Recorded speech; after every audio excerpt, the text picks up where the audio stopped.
Alright everyone, welcome back to another video. Last time, I read you the little synopsis of the third year that they have at the beginning.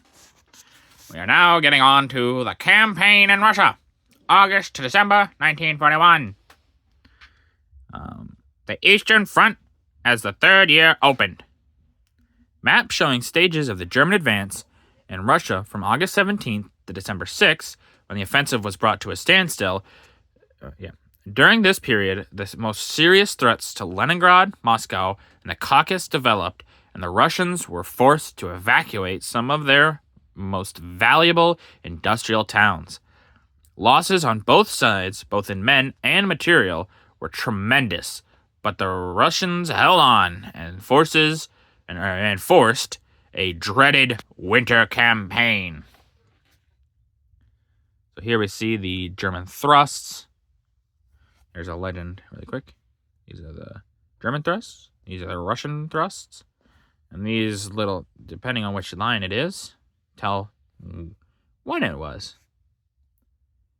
So there we see October 11th, them thrusting in. They thrust into the Crimea. Take most of it pretty easily, but Sevastopol, so hold on. The thrusting. But you can see somewhere it's saying you should be able to see Russian counterattacks. There we go. Some Russian counterattacks down here. They retake some of that stuff, but it's going to be taken again because they're going to go all the way to Stalingrad here. So, yeah. Yeah, the Germans get very close. Look at this. That's Moscow. That line is December 6th. Look how close they are to Moscow. Yeah, if you ever look at troop pylons and stuff like that, the group defending Moscow is huge. The amount of troops that were there is crazy. And then we have here, I don't know where that is supposed to be. Oh, that's the north. That's north, near Finland, because Finland also attacked in this.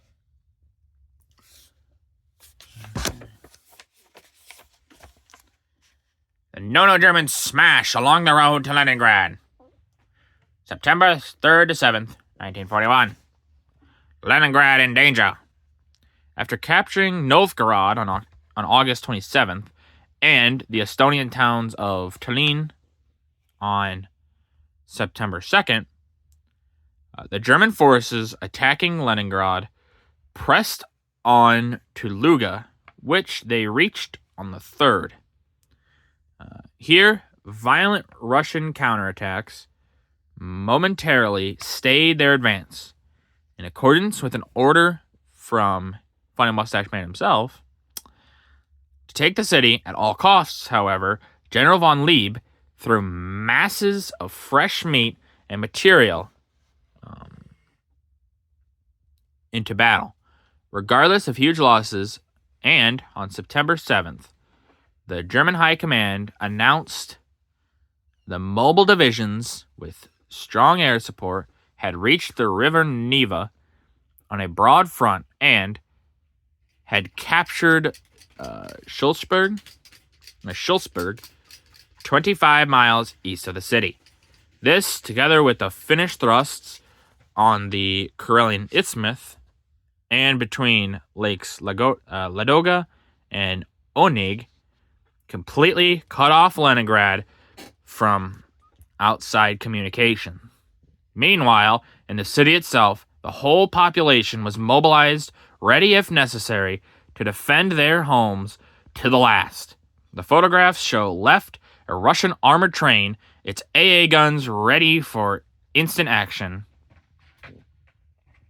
on its way to the front line. Top right, German infantry entering a blazing village, set on fire by the Russians before withdrawing. Bottom right, Russian peasants who have been forced to leave their homes in a town that has been occupied by the Germans take their children and a few personal belongings with them as they try to find sanctuary from the known German invaders. So there we see this armored train. It's AA guns ready, which you can see is just 3 machine guns basically strapped together like, well, if it works. But yeah, I mean, if it works. So basically just 3 machine guns strapped together. Not the most, but you know, it's Russian engineering. That's what you expect. Here we see the Germans entering that blazing town. And yeah, the Soviets didn't want anyone to have their stuff, so they would just burn it. If I can't have it, you can't have it either. And denying the enemy safe shelter, you know, in homes or things like that. And here we see those Soviet citizens fleeing. They're saying, we got to get out of here. Hopefully we can find sanctuary somewhere.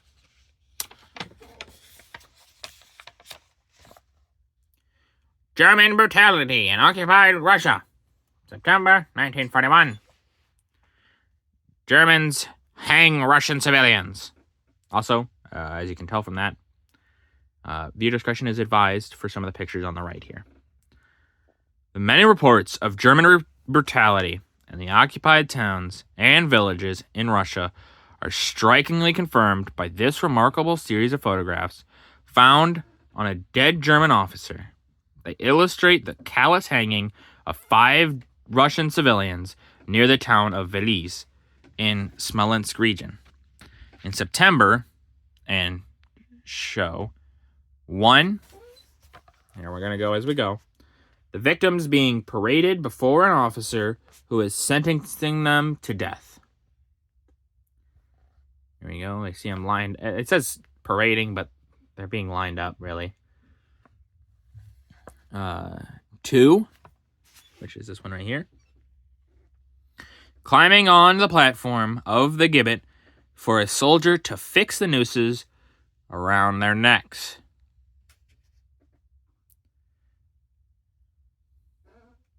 3, known to German soldiers about to remove the platform. You can see they're getting ready to move it. And then 4, bodies of 5 victims after the hanging. And yeah, a lot of this kind of stuff happened. They didn't want these men, military-age men, to rise up and try to defend their homes. So they did what they thought was best, which was to kill them. It's awful that this ever happened. The Russian people, I should say the Soviet people, not just the Russians. Soviet people experienced some awful, awful things. And it's highly unfortunate that this ever happened. And to think that these were held by an officer of the Germans either means, 1, he was keeping them as a trophy to be like, oh man, this was so great. Or 2, because he also thought it was wrong and was keeping them as a reminder of the bad things in this world. But I'm not sure which the answer was. But either way, it's still awful that these were ever happening and that these were even taken. Britain's biggest bombers raid Berlin in force. Britain's growing air offensive. On September 7th, the first anniversary of the German mass attack on London, a strong bomber force, which included Britain's latest 4-engine Stirlings and Halifaxes, gave Berlin its heaviest bombing of the war so far. The raid, which was carried out in bright moonlight, lasted for 2 hours, and extensive damage was caused to buildings, factories, warehouses, and railway. You can see them preparing the bombs. We're seeing them all posing up like, hey, look at us. Aren't we so cool? Also, these guys don't look real. I should say, most of these guys look real. But these two, they just don't quite look right, do they? Like these guys kind of do, and even this guy doesn't look quite real, but these guys look real. But these guys, they're so crisp, especially this guy. It's weird.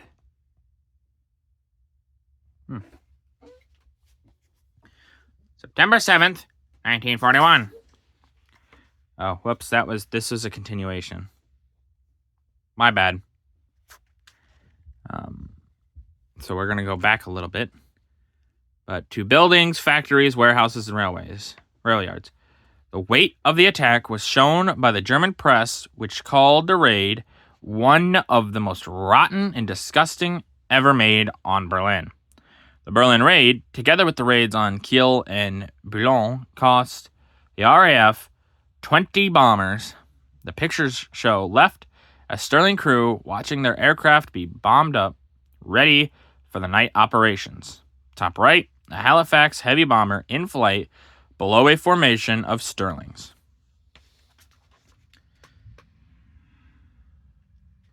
So here we see that Halifax bomber on its way to drop its bombs. Look at that plane though. That looks so cool.